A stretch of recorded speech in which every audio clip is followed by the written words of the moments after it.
Assalamualaikum warahmatullahi wabarakatuh. Salam sejahtera bagi kita semua. Shalom, Om Swastiastu, Namo Buddhaya, Salam Kebajikan. Di sini, kami dari kelompok 5 akan mempresentasikan final project sebagai bentuk pengumpulan UTS dari mata kuliah Rekayasa Perangkat Lunak D081. Berikut merupakan nama anggotanya. Ada saya sendiri, Kezia, dengan NPM 200810102558. Dela Atika Putri dengan NPM 200810101186.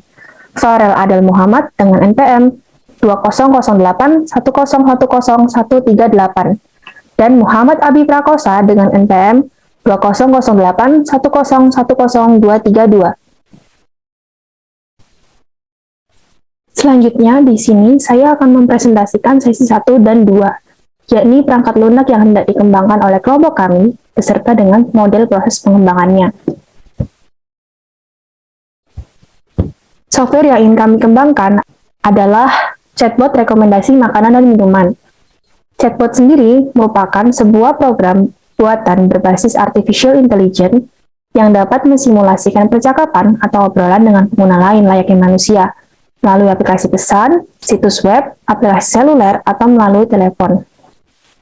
Harapan kami, chatbot ini dapat menjadi jembatan antara pelaku UMKM dengan pembeli, khususnya UMKM yang berfokus pada penjualan makanan dan minuman. Alasan kami ingin mengembangkan perangkat lunak ini adalah berdasarkan data Kementerian Koperasi Usaha Mikro Kecil dan Menengah pada tahun 2018, jumlah pelakunya sudah sebanyak 64,2 juta. UMKM berkontribusi memberikan 61,1% untuk perekonomian nasional. Saat ini, UMKM yang sudah melakukan bisnis secara online sudah 8 juta, berkat program dari pemerintah yang dilakukan oleh Kominfo, yakni gerakan UMKM Go Online. Sumber pendukungnya dapat dilihat pada link berikut ini. Nah, oleh karena itu, kami ingin mendukung gerakan tersebut dengan mengembangkan software yang memudahkan UMKM terhubung dengan pembeli secara online. Nantinya, chatbot kami akan mendirect pembeli untuk melakukan pemesanan via WA dan e-commerce. Kemudian model proses pengembangan yang akan kami gunakan di sini adalah incremental development. Alasan kami menggunakan metode ini adalah untuk memudahkan kami dalam mendapatkan feedback dari pelaku usaha dan pembeli. Feedback yang akan kami terima ini berupa bug atau error.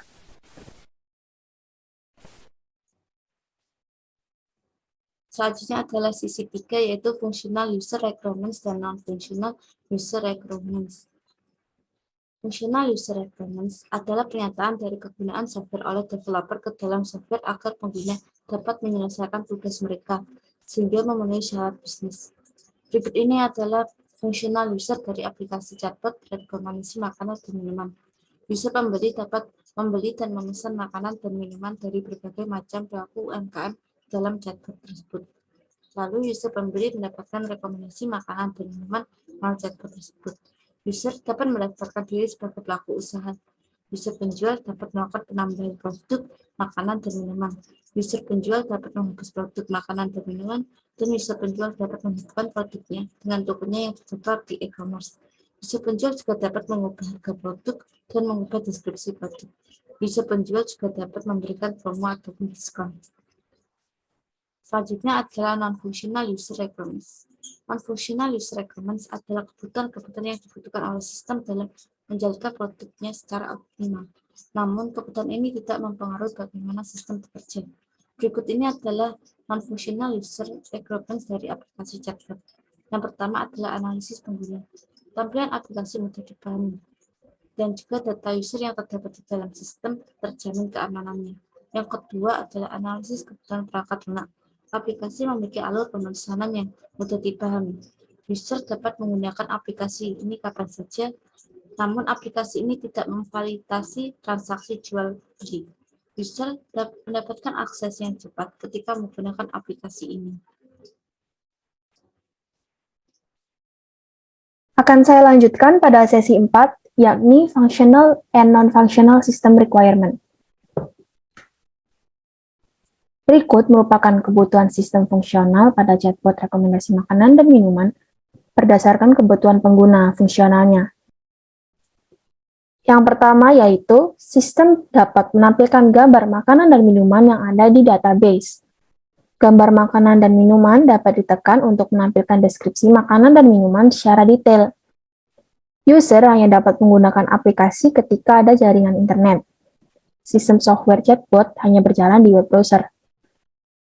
Selanjutnya yang kedua, yaitu sistem dapat melakukan filter makanan dan minuman sesuai dengan pilihan user.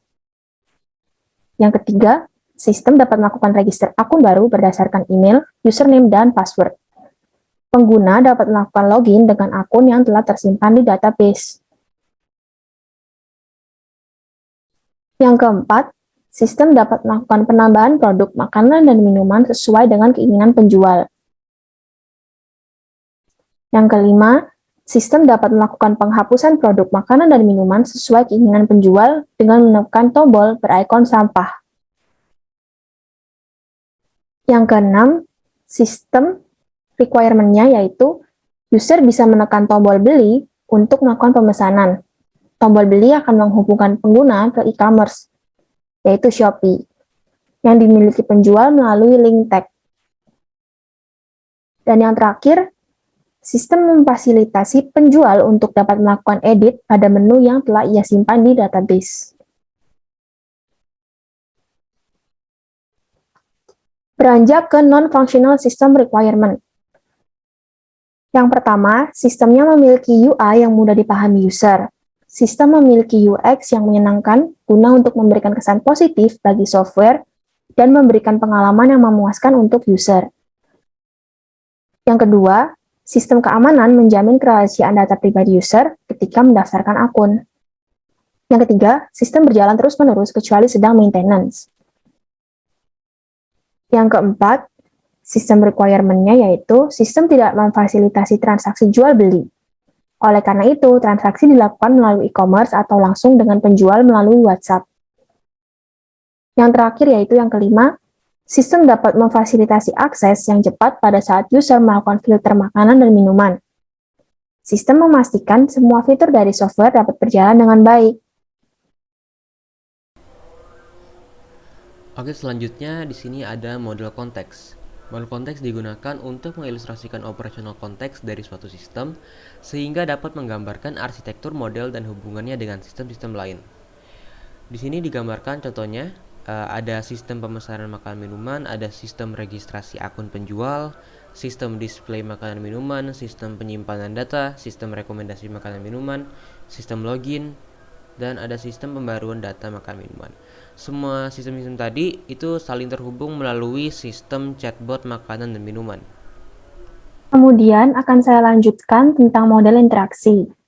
Model interaksi pengguna memiliki peranan yang sangatlah penting dalam membantu user untuk melakukan identifikasi user requirement. Model interaksi yang digunakan pada perangkat lunak chatbot rekomendasi makanan dan minuman adalah model interaksi transfer data, di mana software nantinya akan menghubungkan user dengan sistem. Berikut merupakan model interaksi yang dimodelkan dalam bentuk use case diagram. Ada user sebagai penjual, user sebagai pembeli, dan administrator. User penjual dapat melakukan registrasi atau login akun, lalu melakukan update menu makanan dan minuman, seperti penambahan makanan dan minuman yang ingin dijual atau menghapus menu makanan dan minuman. Lalu user penjual dapat memberikan promo atau diskon. User penjual dapat menghubungkan produk di chatbot ke e-commerce yaitu link Shopee dan juga melalui WhatsApp. Selanjutnya, user pembeli dapat memilih makanan dan minuman yang diinginkan. User pembeli melanjutkan pembelian ke e-commerce. Di sisi lain, user pembeli juga dapat menghubungi penjual melalui WA untuk melakukan pemesanan. User pembeli dapat melakukan follow for update, seperti melihat apa saja promo dan diskon yang diberikan oleh user penjual, dan juga menu baru yang ditambahkan oleh penjual, atau menu-menu yang telah dihapus oleh penjual. Selanjutnya, administrator dapat melakukan register user atau penjual, menambahkan UMKM baru yang ingin bergabung dengan chatbot kami. Lalu, administrator dapat melakukan data entry dan mengupdate software serta melakukan database backup. Berikut merupakan penjelasannya. Aktor yang terlibat yaitu user penjual dan user pembeli, serta administrator. Deskripsinya yakni saat pertama kali user penjual mendaftar akun maupun login akun, user penjual akan memasukkan data pribadi berupa email dan password. Sistem database akan menyimpan data user penjual. Selanjutnya, jika sudah berhasil masuk ke dalam sistem, maka penjual dapat mendaftarkan menu makanan dan minuman yang ingin dijual ke dalam chatbot. Sistem secara otomatis akan menyimpan menu makanan dan minuman yang telah diinput oleh user penjual. Data menu makanan dan minuman yang dijual dan data pribadi user penjual seperti nomor telepon, email, dan password akan disimpan ke dalam chatbot. Chatbot tidak akan meminta data pribadi dari user pembeli. Selanjutnya ada stimulus. Fitur tombol dalam bentuk ikon WhatsApp untuk menghubungi penjual secara langsung. Jika nantinya user pembeli mengklik ikon WhatsApp, maka chatbot secara langsung akan mendirect pembeli untuk menghubungi penjual secara langsung ke WhatsApp. Tombol dalam bentuk ikon keranjang untuk menghubungkan user pembeli ke layanan e-commerce, yaitu Shopee. Respon. Sistem akan menampilkan menu makanan dan minuman sesuai pilihan user pembeli. Selanjutnya yang terakhir yaitu komen. Di sini chatbot akan memberi pemberitahuan kepada user pembeli jika ada update data menu. Seperti yang saya telah jelaskan sebelumnya, seperti ada promo dan diskon, penambahan menu baru, dan juga penghapusan menu yang dilakukan oleh user penjual. Selanjutnya adalah sesi 6. Selanjutnya model struktural. Model struktural menunjukkan organisasi dari suatu sistem, yaitu berupa komponen yang membentuk suatu sistem serta hubungan di antaranya. Model ini dapat berupa model statis, berupa struktur desain, dan model dinamis yang menggambarkan sistem organisasi pada saat proses dijalankan. Berikut ini adalah UML Classes and Association dari aplikasi chatbot. User penjual akan menghasilkan user penjual record, dan user pembeli akan menghasilkan user pembeli record. Selanjutnya adalah Class and Association Chatbot System. Di sini user pembeli akan meminta rekomendasi dari sistem yang mana pemesanan akan dilanjutkan melalui e-commerce. E-commerce tersebut dimiliki oleh user penjual. Namun sebelum itu user penjual mendaftarkan diri terlebih dahulu kepada admin, dan admin akan memodifikasi data melalui DBMS Manager. Lalu DBMS Manager akan menampilkan data melalui sistem. Berikutnya adalah class diagram. User pembeli memiliki nama user berupa string dan menu username pencarian dan menampilkan restoran. Restoran akan memiliki nama restoran dengan string, alamat voucher, menu makanan berupa string, dan menu minuman juga berupa string. User penjual memiliki nama penjual string, nama restoran string, alamat voucher, dan admin username voucher, email voucher, dan password berupa voucher. Selanjutnya adalah generalization hierarchy. Sini pembeli user bisa menjadi pembeli dan juga bisa menjadi pemilik toko ataupun restoran. Lalu selanjutnya ada generation hierarchy with added detail. User penjual memiliki nama penjual, nomor ponsel, dan email. User penjual memiliki restoran dengan nama restoran, alamat restoran, dan menu yang disediakan, dan menampilkan menu yang disediakan berupa menu makanan, menu minuman, dan juga harga. Selanjutnya the aggregation association. User pembeli menghasilkan user pembeli record yang dihubungkan ke e-commerce, dan user pembeli record juga dapat dihubungkan melalui via WhatsApp. Perilaku perangkat lunak. Model perilaku memiliki sifat yang dinamis dalam suatu sistem pada saat dijalankan. Ketika sistem merespon suatu rangsangan dari lingkungan, maka model perilaku akan menjalankan tugasnya, yakni menunjukkan atas apa yang sedang terjadi maupun atas apa yang seharusnya terjadi. Model ini sangatlah berguna untuk inputan data analisis ke sistem pemrosesan data. Berikut merupakan gambaran perilaku perangkat lunak pada chatbot rekomendasi makanan dan minuman. Jadi ini jalannya chatbot. Pertama akan ditampilkan suatu menu. Kemudian mendapatkan inputan user, baik berupa tekanan tombol maupun inputan pada text box. Kemudian data tersebut diambil dan dilakukan templating. Kemudian menampilkan tampilan sesuai dengan hasil template tadi. Selanjutnya di sini ada aktivitas user melakukan pemesanan. Jadi akan ditampilkan list-list makanan yang terdaftar pada database, kemudian mendapatkan pilihan user, kemudian mendapatkan ID makanan dari pilihan user tersebut, kemudian mencari link produk yang terhubung dengan ID tersebut, dan terakhir menampilkan link produknya. Kemudian di sini ada state diagramnya. Pertama di sini ada state waiting, di mana akan dilakukan penampilan navigasi, menu navigasi. Kemudian ada dua stimuli dari state ini, ada rekomendasi dan juga ada menu. Ketika dilakukan stimuli rekomendasi akan masuk ke state recommendation, di mana akan dilakukan display pertanyaan-pertanyaan untuk mendapatkan rekomendasi. Dari pertanyaan tersebut akan didapatkan suatu data jawaban dari pengguna. Kemudian masuk ke state sampling.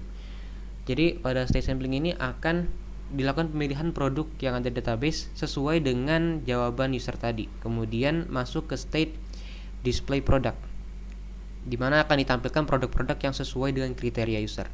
Kemudian ada stimuli beli produk dari display produk ini.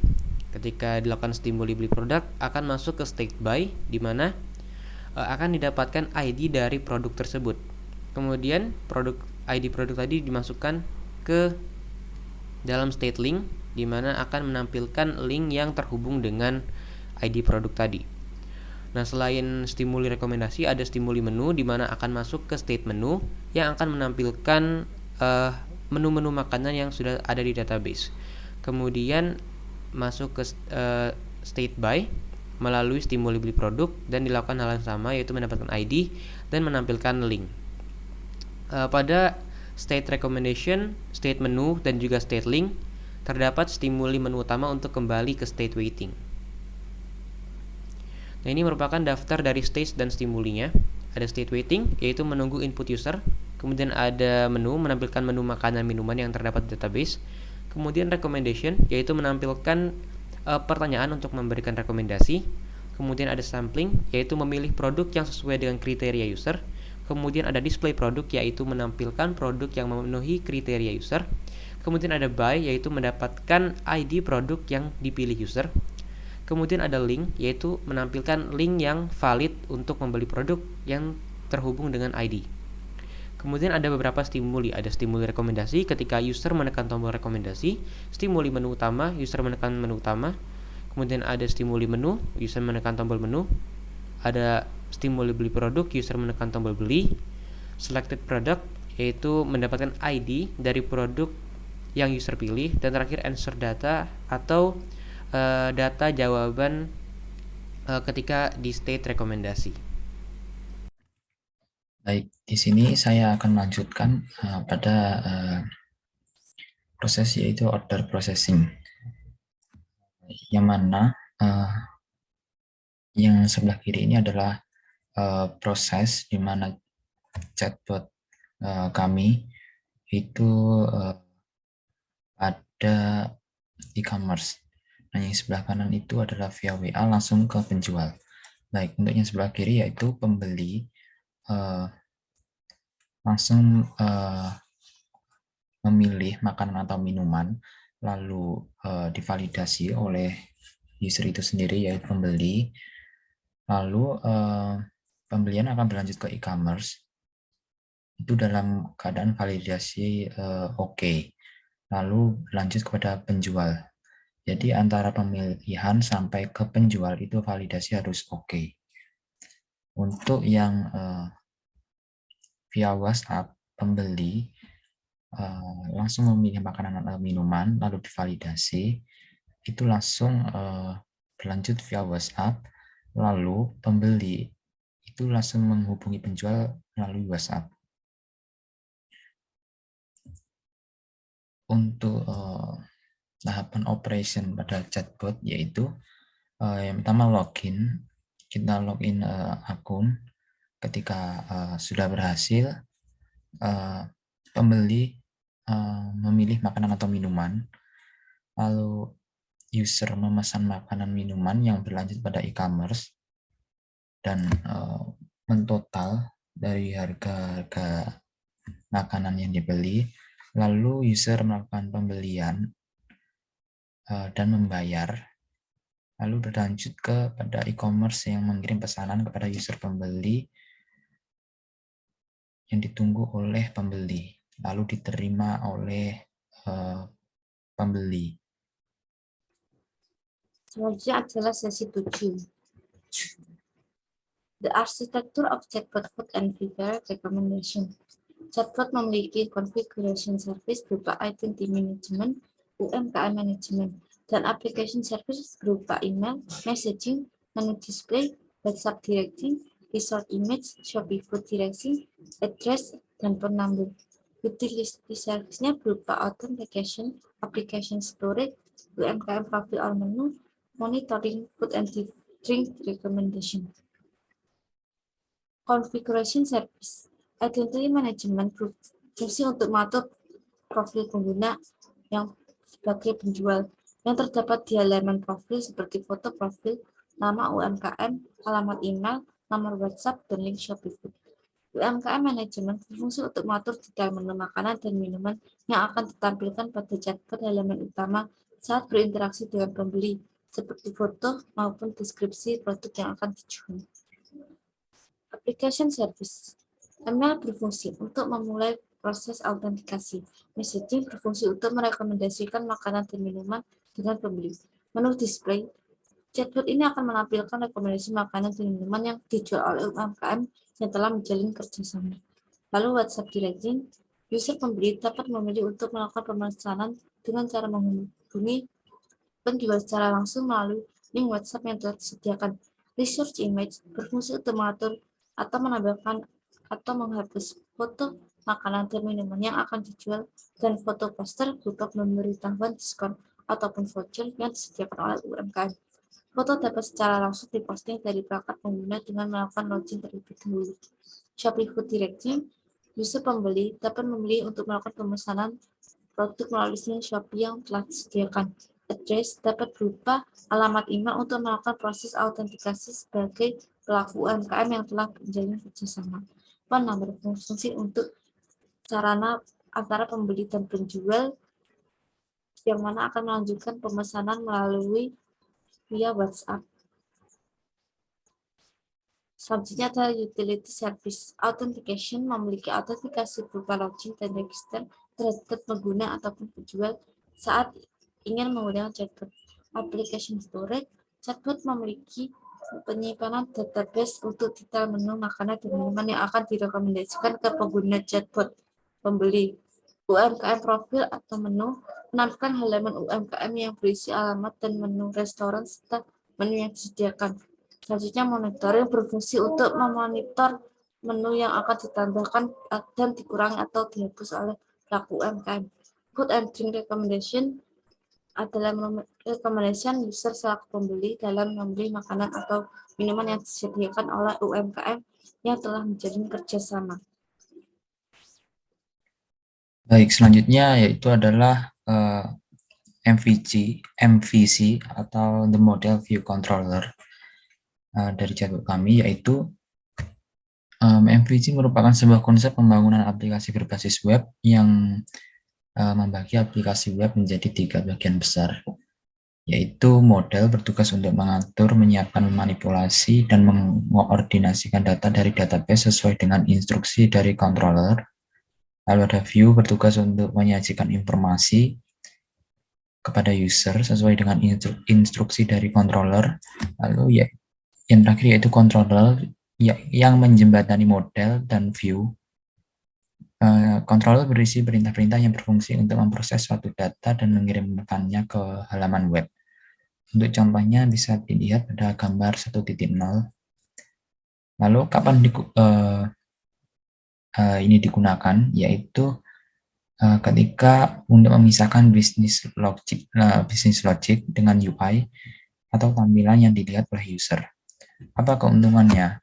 Apabila menggunakan arsitektur MVC, akan memisahkan user interface dari logika bisnis. Logika bisnis dari logika akses data, maka arsitektur MVC akan meningkatkan fleksibilitas, pemeliharaan, dan skalabilitas. Lalu arsitektur ini memudahkan dalam memaintain dan pengembangan aplikasi. Arsitektur ini juga membantu untuk menguji komponen secara bebas, tidak tergantung dari kelas lain.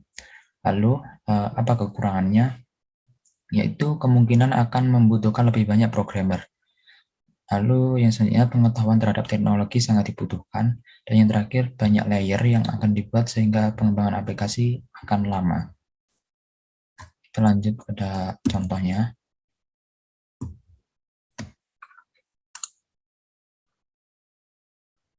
Berikut adalah gambar dari MVC chatbot. Yang sebelah kiri ini yang berwarna ungu adalah user meminta suatu perintah pada controller, lalu controller menjembatani data dari model dan data dari view yang akan direspon dan dikembalikan kepada user, yang akan ditampilkan pada user. Selanjutnya di sini ada arsitektur aplikasi chatbot makanan dan minuman. Jadi untuk inputnya yang berada pada website akan didapatkan input pengguna dan juga jawaban rekomendasi pengguna. Setelah itu di database akan dilakukan proses templating data dan juga proses mengumpulkan data yang diperlukan untuk menampilkan detail-detail produk. Kemudian untuk outputnya melalui website akan ditampilkan detail produk dan juga ditampilkan link produk beserta kontak penjualnya. Selanjutnya ada layered information dari arsitektur chatbot makanan dan minuman. Jadi ini untuk user interface-nya itu melalui web browser, kemudian untuk user communication-nya ada user interface menu, terus juga ada role checking untuk penjual atau pembeli, dan juga ada data validation untuk penjual. Kemudian untuk information retrieval-nya itu ada recommendation system, data modification, dan juga display product. Kemudian ada transaction management sama database.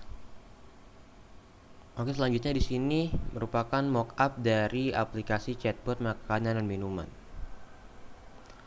Nah, ini pertama kali akan ditanyakan apakah user ini merupakan penjual atau pembeli. Kalau misalnya di sini user mengklik penjual akan dilakukan login, yaitu ditanyakan username-nya beserta password-nya. Selanjutnya ini yang bisa dilakukan ketika kita menjadi penjual. Ada tambah produk, edit produk, dan juga hapus produk. Misalnya di sini user ingin menambahkan produk. Jadi user akan klik tambah produk.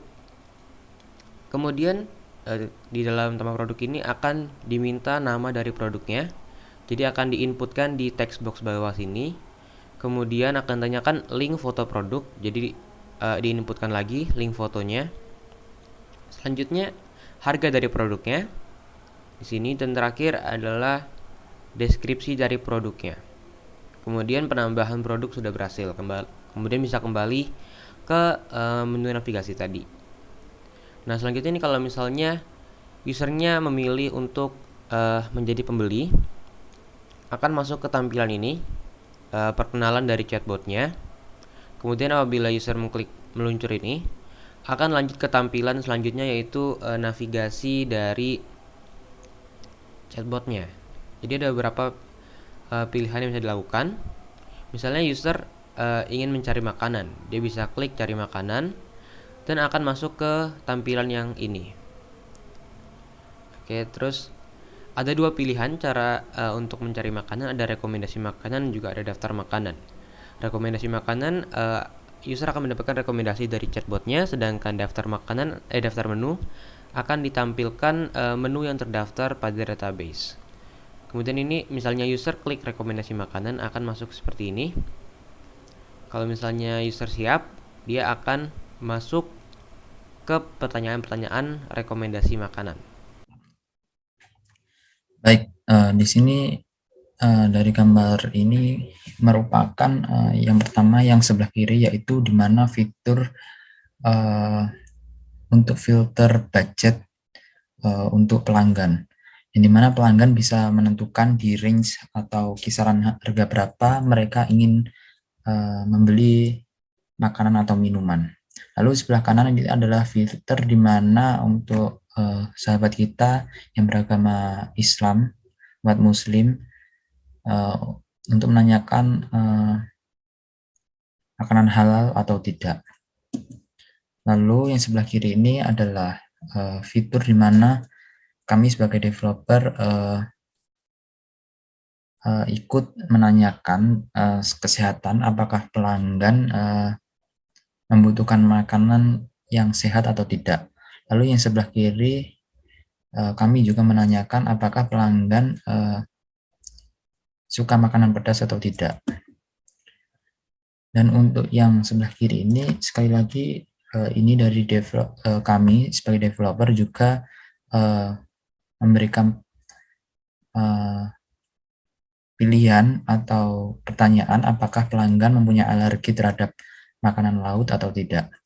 Lalu dari semua fitur-fitur yang telah dipilih oleh pelanggan kami itu akan dimunculkan di gambar sebelah kiri sebagai berikut, sebagai contoh. Ini merupakan maaf, dari gambar sebelah kanan, ini adalah produk-produk yang ditampilkan setelah para pelanggan memilih atau menentukan pilihan-pilihan mereka.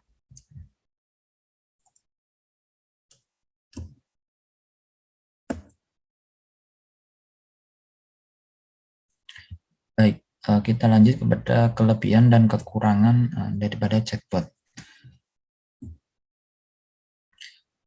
Untuk kelebihan, chatbot ini pelayanan bisnis 24 jam. Pelayanan bisa diberikan kepada konsumen selama 24 jam penuh, sehingga konsumen bisa mengakses dan melakukan transaksi dengan waktu yang lama. Lalu interaksi pada konsumen terjadi lebih cepat. Jika konsumen memiliki pertanyaan, maka akan dijawab cepat oleh sistem yang membuat konsumen memiliki kepuasan tersendiri. Lalu yang selanjutnya sangat cocok untuk bisnis. Konsumen dapat mengajukan pertanyaan dan sistem akan bisa langsung menjawabnya dengan otomatis, dan juga chatbot berbasis online bisa menjangkau konsumen dengan jangkauan yang sangat luas. Untuk kekurangannya yaitu peran customer service berkurang. Dengan adanya sistem yang bisa menjawab pertanyaan dengan cepat, peran customer service menjadi berkurang. Kurangnya interaksi yang lebih hidup. Hal ini dikarenakan interaksi terjadi antara konsumen dengan bot sehingga interaksi menjadi begitu-begitu saja.